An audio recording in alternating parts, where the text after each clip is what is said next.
اب یہ حمل اور رضاعت یعنی حاملہ عورتیں اور ایسے ہی دودھ پلانے والی عورتوں کا مرض کس حکم میں ہے؟ کیا یہ عام عارضے والے مریض ہیں یا دائمی مریض کے حکم میں انہیں رکھا جائے گا؟ اس سلسلے میں اہل علم کی دو رائے ہیں، پھر ایک تیسری رائے بھی ہے جو دونوں کے بیچ میں ایک رائے مزید ہے، اس کا تذکرہ میں آپ کے سامنے کرنا چاہتا ہوں۔ ان باتوں کا ذکر کرنے سے پہلے اللہ کے نبی صلی اللہ علیہ وسلم کی اس سلسلے میں حضرت انس بن مالک رضی اللہ تعالیٰ عنہ کی صحیح روایت اور صریح روایت آپ کے سامنے پیش کرنا ہے۔ اللہ کے نبی صلی اللہ علیہ وسلم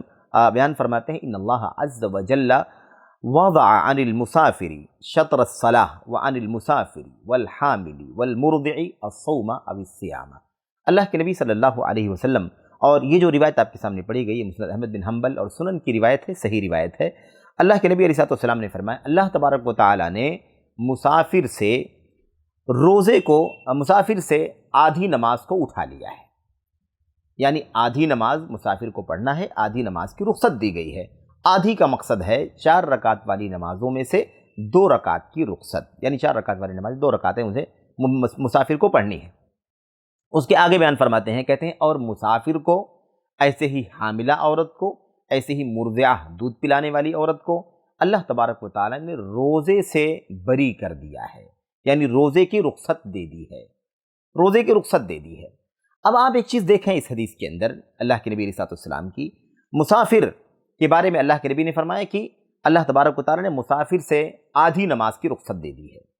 آدھی نماز کو اللہ تبارک و تعالیٰ نے مسافر سے اٹھا لیا ہے، یعنی اسے 2 رکعت پڑھنی ہے، 4 رکعت والی نماز ہے۔ یہ بالکل واضح ہے، اس میں کوئی قضا وغیرہ کرنے کا مسئلہ نہیں ہے، 2 رکعت 4 رکعت کے بجائے 2 رکعت پڑھنا ہے۔ اس کے بعد پھر مسافر کو، حاملہ کو اور ایسے ہی مرضعہ دودھ پلانے والی عورت کو، ان تینوں فریقوں کو ایک ساتھ میں بیان کیا ہے، اور اللہ کے نبی علیہ السلام فرماتے ہیں کہ اللہ تبارک و تعالیٰ نے ان 3 فریقوں سے روزے کو اٹھا لیا ہے، روزے کو اٹھا لیا ہے، ان کیا روزہ اسے چھوڑنے کی رخصت دی گئی ہے، روزہ چھوڑنے کی رخصت اسے دی گئی ہے۔ اب آپ دیکھیں روزہ چھوڑنے کی رخصت تو ہے، لیکن یہ جو مریض ہے، یہ جو مسافر ہے، ظاہر ہے کہ مسافر کے بارے میں ہم جانتے ہیں کہ اللہ کے نبی، اللہ کے کلام کے اندر یہ بات بیان کی گئی ہے کہ مسافر کو بعد میں اپنے روزوں کی قضا کرنی ہے، اپنے روزوں کی قضا کرنی ہے، فعدۃ من ایام اخر، بعد میں اتنے ہی دنوں کی قضا کرنی ہے۔ اسی کے ساتھ ساتھ ہی حاملہ کا بھی ذکر ہے اور ایسے ہی مرضعہ کا بھی ذکر ہے کہ اللہ تعالیٰ نے ان سے بھی روزے کو اٹھا لیا ہے۔ لیکن جیسے اس مسافر کو بعد میں قضا کرنا ہے، اگر آپ غور کریں تو بظاہر اس حدیث میں یہ بات سمجھ میں آتی ہے کہ ایسے ہی حاملہ عورت کو بھی قضا کرنا ہے اور ایسے ہی مرضعہ دودھ پلانے والی عورت کو بھی قضا کرنا ہے، کیونکہ ان تینوں فریقوں کو ایک ساتھ میں بیان کیا گیا ہے، اور بظاہر یہی بات سمجھ میں آتی ہے کہ ان تینوں کو رخصت ہے روزہ چھوڑنے کی، اور اس کے بعد قضا کرنے میں بھی تینوں کا درجہ یا تینوں کی حیثیت یکساں ہے۔ تو خلاصہ یہ نکلتا ہے کہ یہ مسافر کا جو حکم ہے اسی طرح سے حاملہ اور مرضعہ کا بھی حکم ہے، مسافر بعد میں قضا کرے گا، ایسے حاملہ اور مرضعہ عورتیں بھی بعد میں قضا کریں گی۔ میرے بھائیوں، یہ اس مسئلے میں یہ دلیل، یہ حدیث صریح ہے، واضح ہے، لیکن اس کے بعد بھی امت کے علماء کا اس سلسلے میں اختلاف ہے کہ یہ جو حاملہ اور مرضعہ عورتیں ہیں ان کا کیا حکم ہے۔ اگر اس حدیث کو ہم سامنے رکھیں تو اس سے واضح ہوتا ہے کہ یہ حاملہ اور مرضعہ یعنی دودھ پلانے والی اور حاملہ عورتیں، دودھ پلانے والی عورتیں، ان کا حکم جو ہے وہ عام مریضوں جیسا ہے، عام مریضوں جیسا ہے، کیونکہ مسافر کے ساتھ ذکر کیا گیا ہے، اور عام مریضوں جیسا ان کا حکم ہے، یعنی گویا کہ جب تک حمل کی حالت ہے اس وقت تک وہ بیچ میں اگر روزہ آتا ہے تو روزہ وہ چھوڑ دیں، بعد میں جب حمل کی یہ کیفیت ختم ہو جائے، ان کی صحت اور انہیں افاقہ ہو جائے اور وہ معمول کے مطابق صحت کے ساتھ زندگی گزارنے لگیں تو انہیں پھر ان روزوں کی قضا کرنی چاہیے۔ ایسے ہی مرضعہ یعنی دودھ پلانے والی عورتیں بھی جب تک یہ مسئلہ ہے ان کے ساتھ کہ انہیں اپنی طبیعت کے لیے گرانی ہے، اپنی ذات پر کو نقصان پہنچنے کا اندیشہ ہے، یا اپنے بچے کو، شیرخوار بچے کو نقصان پہنچنے کا اندیشہ ہے، تب تک وہ جو روزے پڑھتے ہیں ان روزوں کو چھوڑ دے، اور بعد میں جب یہ حالت کیفیت ختم ہو جائے تو ان روزوں کی وہ قضا کرے۔ یہ چیز بالکل واضح ہے۔ البتہ اہل علم کا ایک طبقہ یہ کہتا ہے کہ ان کا حکم عام مریضوں جیسا نہیں ہے، عام مریضوں جیسا نہیں ہے، کیونکہ حمل کی مدت تقریباً 9 مہینے کی ہے، رضاعت کی مدت تقریباً 2 سال کی ہے۔ یہ حمل اور رضاعت کی مدت عام مریضوں جیسی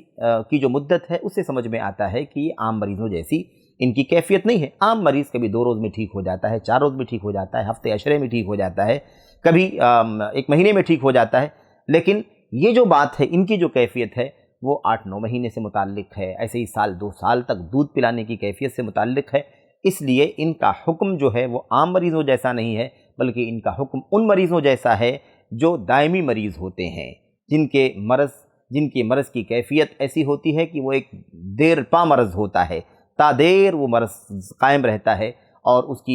انہیں اس مرض سے افاقے کی امید بھی نہیں رہتی ہے، یا عمر رسیدہ مرد اور عورت کے حکم میں ہے یہ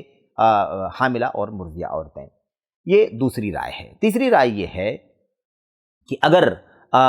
یہ 2 کیفیت ہو گئی، تیسری ایک کیفیت اور بیان کی گئی ہے، وہ کیفیت ابھی آپ کے سامنے آگے بیان کی جا رہی ہے۔ اب ان دونوں جو کیفیتیں آپ کے سامنے ذکر کی گئی، اس حوالے سے امت کے علماء نے الگ الگ حکم لگایا ہے۔ ان میں سے ایک طبقہ یہ کہتا ہے کہ ان کا حکم عام مریضوں جیسا ہے، اس لیے انہیں قضا کرنا ہے، صرف اور صرف قضا کرنا ہے، انہیں فدیہ نہیں دینا ہے، صرف روزوں کی قضا کرنی ہے۔ جب ان کی یہ کیفیت ختم ہو جائے حمل کی رضاعت کی، تو بعد میں اتنے روزوں کی قضا کرنی ہے جتنے روزے ان کے چھوٹ گئے ہیں، فدیہ نہیں دینا ہے۔ بعض علماء یہ کہتے ہیں کہ نہیں، ان کا حکم عام مریضوں جیسا نہیں ہے بلکہ دائمی مریضوں جیسا ہے، اس لیے انہیں روزہ نہیں رکھنا ہے، بلکہ انہیں اپنے روزوں کے بقدر جتنے ایام روزے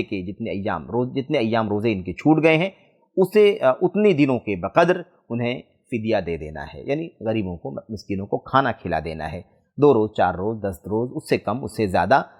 جتنے دن بھی ان کے روزے چھوٹے ہوئے ہوں اتنے دنوں کو شمار کر کے وہ مسکینوں کو کھانا کھلا دیں، یہ ان کے لیے کافی ہے۔ تیسری رائے جس کا تذکرہ میں آپ کے سامنے کر رہا تھا، بعض اہل علم یہ کہتے ہیں کہ اگر حاملہ عورت اور مرضعہ دودھ پلانے والی عورت کو اپنی ذات کو نقصان پہنچنے کا اندیشہ ہو اور اپنے بچوں کو نقصان پہنچنے کا اندیشہ ہو، تو ایسی صورت میں وہ عورت صرف اور صرف روزوں کی قضا کر لے گی، بعد میں جب اس کے حالات ٹھیک ہو جائیں گے تو وہ روزوں کی وہ قضا کر لے گی۔ اور اگر عورت کو اپنے بچے کو نقصان پہنچنے کا ڈر ہو،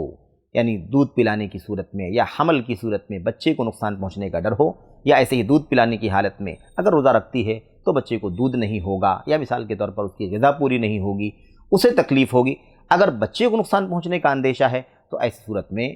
اور وہ روزہ چھوڑ دیتی ہے تو ایسی صورت میں اسے روزوں کی قضا بھی کرنی ہے اور اسے کفارہ بھی دینا ہے، یعنی روزے کی قضا اور کفارہ دونوں واجب ہے جب اسے اپنے بچوں کو نقصان پہنچنے کا اندیشہ ہو اور اس بنیاد پر اس نے روزہ توڑا ہو۔ تو یہ اس طرح کا فرق کیا گیا ہے۔ یہ 3 باتیں ہیں جو اہل علم نے اپنی کتابوں میں لکھی ہیں، یہ اس کا تذکرہ آپ کے سامنے اس لیے کر دیا گیا تاکہ بات واضح ہو جائے، لیکن دلیلوں سے جو بات واضح ہوتی ہے وہ یہ ہوتی ہے کہ حمل اور رضاعت اس کا حکم عام مریضوں جیسا ہے۔ ظاہر ہے کہ حمل کی مدت ختم ہونے کے بعد وہ عام حالات میں ہو جاتی ہے، رضاعت کی مدت ختم ہو جانے کے بعد اس کی حالت ٹھیک ہو جاتی ہے۔ ظاہر ہے کہ وہ شخص جو بوڑھاپے کی آخری عمر کو پہنچا ہوا ہے اسے واپس آنے کی امید نہیں ہے، جوانی واپس نہیں آ سکتی، طاقت و قوت کی امید نہیں رہ گئی ہے، یا ایسے امراض، ایسے روگ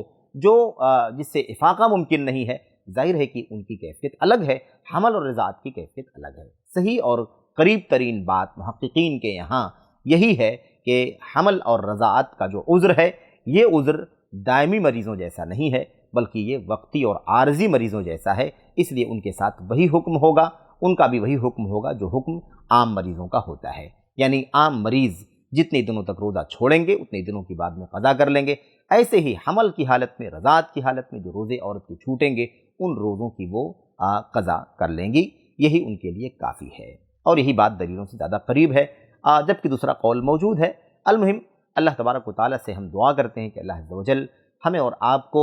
ان مسائل کو سمجھنے کی توفیق عطا فرمائے، اور عذر کی بنیاد پر ان فرائض اور ارکان میں جو اللہ تعالیٰ کی طرف سے رخصت ملی ہوئی ہے، یہ اللہ تبارک و تعالیٰ کا بہت بڑا انعام ہے، احسان ہے۔ اللہ کے نبی علیہ الصلوۃ والسلام نے فرمایا تھا، ان اللہ یحب ان تؤتى رخصه كما يحب كما يكره ان تؤتى معاصیہ، او کما قال علیہ الصلوۃ والسلام۔ اللہ تبارک و تعالیٰ کو یہ بات پسند ہے کہ اللہ تعالیٰ کی رخصتوں کو مان لیا جائے، اللہ کی رخصتوں کو قبول کیا جائے، اللہ کی رخصتوں پر عمل کیا جائے، جیسے اللہ تبارک و تعالیٰ کو یہ بات ناپسند ہے کہ اس کی نافرمانی کی جائے، معصیت کیا جائے، گناہ کے کام کیے جائیں، جیسے اللہ تعالیٰ کو یہ ناپسند ہے، ایسے اس کی رخصتوں کو استعمال کرنا یہ اللہ تبارک و تعالیٰ کو محبوب ہے، پسند ہے۔ تو ہمیں چاہیے کہ ان رخصتوں کا فائدہ اٹھائیں، لیکن اہتمام کے ساتھ بعد میں اس کی تلافی بھی کریں اور روزوں کی قضا کریں، یا کفارہ عائد ہوتا ہے تو کفارہ دیں، تاکہ اللہ تبارک و تعالیٰ کے یہاں گرفت سے، پکڑ سے اپنے آپ کو بچا سکیں۔ اللہ سے دعا ہے کہ اللہ عز و جل ہمیں اللہ کی کتاب، نبی کی سنت کے مطابق اپنے دین کے کاموں پر عمل کرنے کی توفیق عطا فرمائے۔ آمین یا رب العالمین۔ السلام علیکم ورحمۃ اللہ وبرکاتہ۔